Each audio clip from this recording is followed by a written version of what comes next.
Je vais répondre à ce commentaire catholique très typique sur Martin Luther. Dans ma vidéo, j'ai expliqué que Jacques chapitre 2, ça fait partie des passages les plus tordus pour enseigner un salut par les œuvres. Et qu'une majorité de gens, en réalité, ne comprend pas ce que veut signifier Jacques chapitre 2, la deuxième moitié du verset 14 à 26. Et une très grande majorité de catholiques interprètent Jacques chapitre 2 comme un passage qui veut signifier que la foi n'est pas suffisante pour être sauvé, il faut aussi avoir les œuvres pour prouver qu'on est sauvé, ce qui est évidemment complètement faux. Et j'ai reçu ce genre de commentaires. Martin Luther, il va pas venir contredire 2000 ans de théologie. Déjà, je vais vous apprendre quelque chose. Martin Luther, il désapprouvait l'épître de Jacques, il l'appelle l'épître de paille. Pourquoi cela? Eh bien parce que dans sa perspective, la christologie de cette épître n'est pas très forte. Et deuxièmement, ça contredit sola fide, c'est-à-dire qu'on est sauvé uniquement par la foi. Évidemment, c'est selon sa perspective. Je ne suis pas du tout d'accord avec lui. Et il a réagi comme ça tout simplement parce qu'il avait une mauvaise théologie sur cette épître. Et quoi de mieux quand on a une mauvaise théologie et qu'on refuse de le reconnaître que de dire que voilà, c'est une épître de paille et ainsi de suite. C'est un peu comme les musulmans qui vont vous dire, quand vous leur montrez un hadith dérangeant, est-ce que ce hadith est authentique? Je n'en suis pas sûr.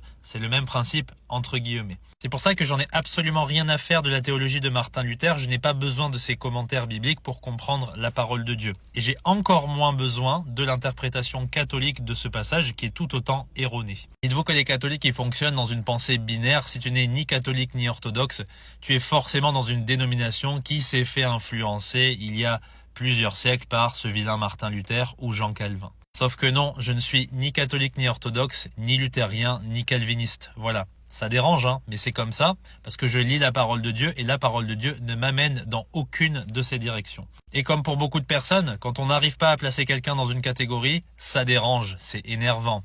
Parce que tout simplement, je suis un chrétien biblique avant d'avoir choisi une dénomination. J'espère que c'est clair pour vous, que Dieu vous bénisse.